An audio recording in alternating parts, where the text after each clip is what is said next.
মাধ্যমিকের মেধা তালিকায় রাজ্যের ষষ্ঠ স্থান অধিকার করল আলিপুরদুয়ার ম্যাক উইলিয়াম উচ্চতর বিদ্যালয়ের ছাত্র দেবাদ্রিত সরকার। বাবা দেবব্রত সরকার ব্যবসায়ী এবং মা মিষ্টু রানী সরকার গৃহবধূ। দেবাদ্রিত সরকার স্কুলের পাশাপাশি বাড়িতে 7 জন গৃহশিক্ষকের কাছে পড়াশোনা করত। পড়া ছাড়াও সে ছবি আঁকতে ভালোবাসে। এছাড়াও পড়ার ফাঁকে সিনেমা দেখতেও ভালোবাসে। আগামী দিনে ইঞ্জিনিয়ার হতে চায় সে।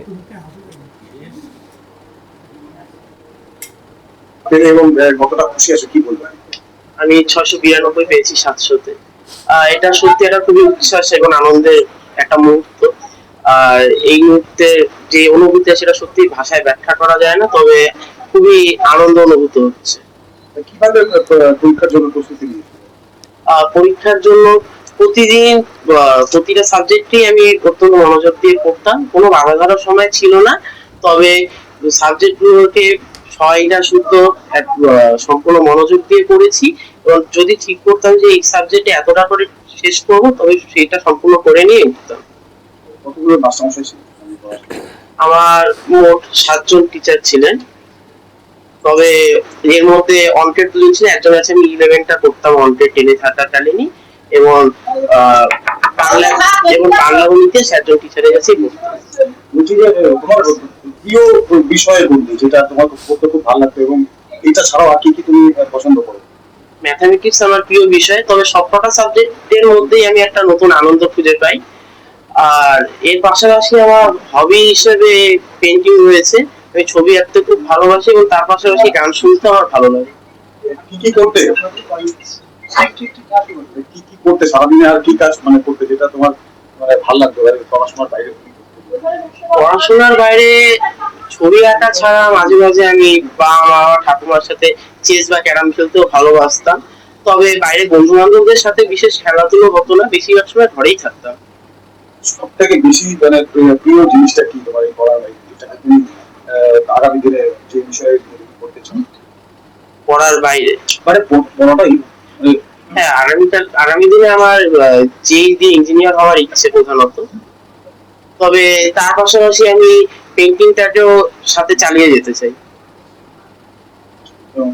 সব থেকে বেশি উৎসাহ কে দিত তোর বাড়ি থেকে? আমার বাবা মা তো প্রথমে বলতেই হবে, তার পাশাপাশি আমার দাদু দিদা এবং ঠাকুমা প্রচন্ড উৎসাহ দিতেন। বলছি, ছেলের এই যে ফলাফল কিভাবে, কতটা আনন্দ লাগছে এবং কি পরিশ্রম করেছে?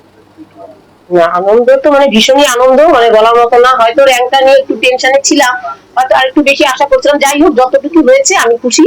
হ্যাঁ, আমি ভগবানের কাছে কৃতজ্ঞ যে আমার ছেলে আজকে এই প্লেসটা পেয়েছে। কারণ এই র্যাঙ্কে পাওয়াটাও তো একটা ইসে। তারপর ছেলের এই বিষয়ে বলতে গেলে আমি শিশুমন স্কুলের নাম আমি অবশ্যই নেব। কারণ আমার ছেলের প্রাথমিক যে প্রাইমারি স্কুলটা শিশুমন থেকে, ওখানে যে নতুন মন্ডল স্যার, রেবা ম্যাডাম, আমাদের head sir, head madam, principal ছিলেন। ছোট থেকে আমার ছেলেকে একটুখানি দেখতাম, ভালোবাসতেন। তো আমি একদিন আমার বাড়িতে এসেছিলেন, তো আমি স্যারকে বলেছিলাম যে স্যার আপনারা এত ভালোবাসেন, জানি না এই ফার্স্টটাও থাকবে কিনা। বরাবরই ফার্স্ট হয় শিশুমন থেকে, ম্যাকুজনে আসার পরেও ফার্স্ট হচ্ছে। তখন স্যার বলছিল ফার্স্ট কিন্তু প্রতিটা ক্লাসে কেউ না কেউ ফার্স্ট হয়, কিন্তু সব ফার্স্ট কিন্তু এক না। ওর মধ্যে আমরা একটা আলাদা কিছু দেখেছি, সেই জন্যই বলছি ও একদিন হয়তো খুব ভালো জায়গায় যাবে। আমাদের আশা এভাবেই ছেলেকে একটু গাইড করবেন। তো আমি বলবো অবশ্যই যে শিশুমল স্কুলের নকুল মন্ডল স্যার হয়তো আমাদের সেই আশাটা রেখেছিলেন। ফার্স্টের বাইরেও বলছিলেন যে হয়তো একটা ভালো জায়গায় যাবে।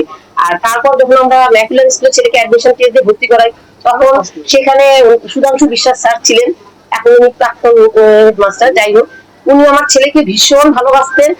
যখনই কোনো কিছু প্রয়োজন হয়েছে উনি আমাকে বই পত্র দিয়ে বা কোনো কিছু দিয়ে যথেষ্ট হেল্প করছেন। আজকে উনি নেই ঠিক স্কুলে, হ্যাঁ রিটায়ার করেছেন, কিন্তু আমি ওনার অবদান কোনোদিনই ভুলতে পারবো না। ভীষণই সুধাংশু বিশ্বাস স্যারের কথা আমাকে বলতেই হবে।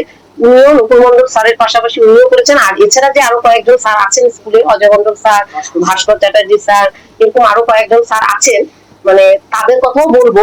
বিশ্বজিৎ স্যার এখন উনি নেই, কিন্তু যাই হোক। আর বাড়ির যে টিচাররা, হ্যাঁ অন্য স্কুলে আছেন, আরো যে স্কুলের আরো অডিন স্যার, হ্যাঁ টিআরসি যিনি ছিলেন, আরো অনেক অনেক স্যার ম্যাডাম, যারা যখনই কোনো শঙ্কর স্যারই হোক বা যাই হোক, যখনই আমরা গেছি কোনো কিছু নিয়ে ওনারা সেরকম হেল্প করেছে বা বলতো যে একটা ভালো রেজাল্ট করবে, আমরা আশা রাখি। হ্যাঁ, এরকম ম্যাকলাইন স্কুলের টিচারদের কথাও বলবো। আর বাড়ির টিচার পড়াশোনা কি করতে সারাদিনই কতক্ষণ সারাদিন ওর কোনো বাবা বাবা পড়াশোনা কোনো একটা এসে ছিল না, রুটিন ছিল না। আমি সবসময় বলতাম পর ওর যতটুকু সময় ইচ্ছে ততটুকুই পড়তো।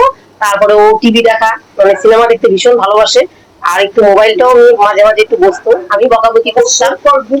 হ্যাঁ মানে ও মানে বরাবরই ও মানে পড়াশোনা বইয়ের মধ্যেই ডুবে থাকবো তা না, ও স্বাস্থ্য বুঝতে ভীষণ ভালোবাসে, স্টাইল করবো মানে